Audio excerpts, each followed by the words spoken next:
Hi, students, let's get started with the subject Social Science, Chapter 2 Oceans and Continents.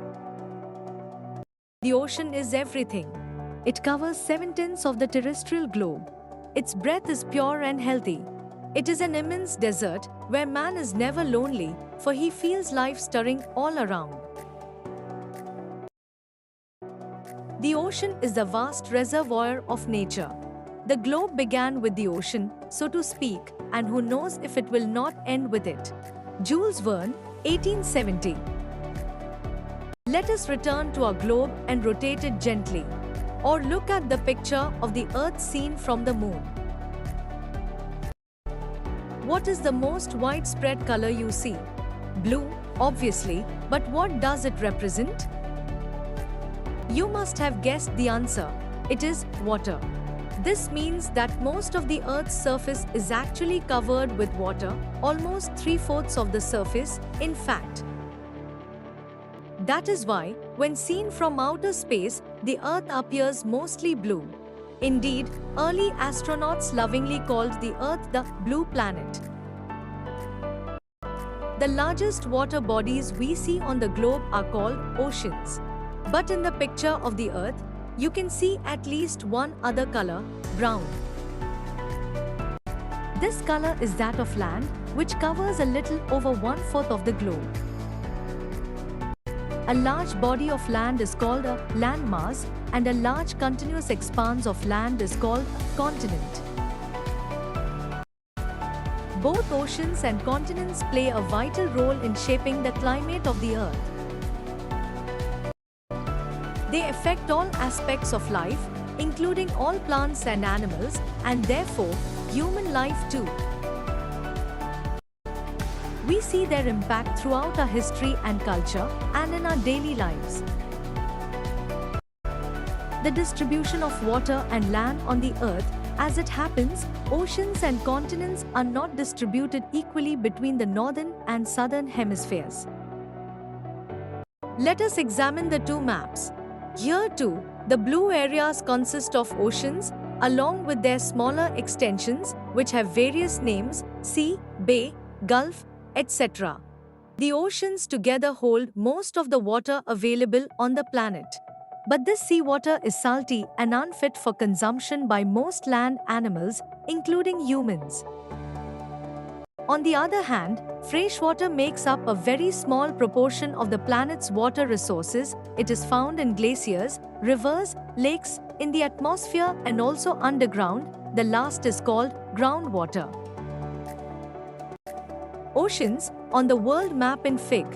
2.3 on page 32, we can observe 5 oceans: the Pacific Ocean, the Atlantic Ocean, the Indian Ocean, the Arctic Ocean, and the Southern, or Antarctic, Ocean. Although we have listed 5 oceans, it is clear from the map that they are not really separate. The lines that divide them on the map are no more than conventions. The natural world does not follow such boundaries. Seawater, for example, constantly flows across different oceans, sustaining a rich diversity of marine life. Many plant and animal species can be found across multiple oceans. The marine flora includes tiny plants called algae and all kinds of seaweeds. The marine fauna consists of thousands of species of colorful fish, dolphins, whales, and countless mysterious deep-sea creatures. Each part of the ocean, from the sunlit surface to the dark depths, has its own diverse life forms. It is visible on the map that the Pacific Ocean is the largest of all, followed by the Atlantic Ocean. The Indian Ocean is the third largest, while the Southern Ocean is the fourth. The smallest one is the Arctic Ocean. Oceans and disasters. Returning to the picture of the Earth at the start of this chapter, you may have noticed white shapes across the globe. Did you guess what they are? They are large masses of clouds. Such clouds bring rain to the continents. For instance, the monsoon rains we in India expect every summer originate in the ocean.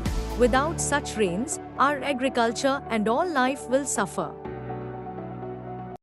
But oceans often also give rise to storms, violent events with extreme rainfall or very strong winds, such as cyclones, which can cause widespread damage to coastal regions of the world. A tsunami is another natural disaster that originates in the ocean. It is a huge and powerful wave generally caused by a strong earthquake or a volcanic eruption at the bottom of the ocean. Tsunamis can travel thousands of kilometers and submerge coastal areas, causing widespread damage. Continents are visible on the map of oceans, Fig. 2.3. How many can you count? The answer is not so simple, as they can be counted in several ways. Depending on our choice, we may list any number of continents between 4 and 7. Here is why. North America and South America are generally considered to be two continents, but if seen as a single landmass, they can also be considered as one. Europe and Asia are generally considered as two continents, although the map makes it clear that they form a single landmass. For historical and cultural reasons, Europe's evolution has been very different from Asia's, which is why they can be seen as two continents. Geologists, however, often regard them as a single continent called Eurasia. Africa and Eurasia are generally regarded as two continents, but sometimes as one. Islands. If you have carefully observed the two maps earlier, you may have noticed that the continents do not include all landmass. Some smaller pieces of land are left out, surrounded by water on all sides. They are called islands. Continents are also surrounded by water, but because they are so large, they are not considered islands. There are lakhs of islands on the planet, of very different sizes.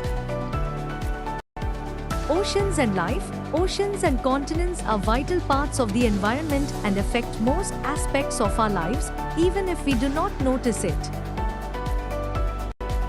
We have mentioned that oceans send rain to the continents, and this is part of the Earth's water cycle, which you will further study in science. Without oceans, for 38 exploring society, India and beyond India and the world, land and the people instance, there would be no rainfall. The Earth would be a desert. Moreover, more than half of the world's oxygen is produced by the ocean's flora, which is why they are called the planet's lungs. The oceans, therefore, play a crucial role in regulating the climate and sustaining life on Earth. Oceans have deeply impacted humanity in many other ways.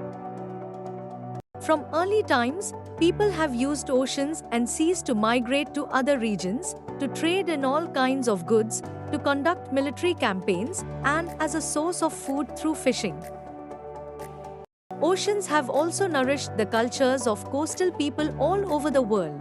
Almost all of them have tales and legends about the sea, sea gods and goddesses, sea monsters and treasures from the sea, the ocean's dangers but also their blessings. Before we move on, the Earth's surface has vast water bodies called oceans and large land masses called continents. Oceans are interconnected. Continents may be counted in various ways. The most common count is 7. The Northern Hemisphere has more land than the Southern Hemisphere. 392 oceans and continents. Oceans support all kinds of marine life and play a critical role in the world climate. They are now seriously affected by human activity and need our collective protection. Thanks for watching.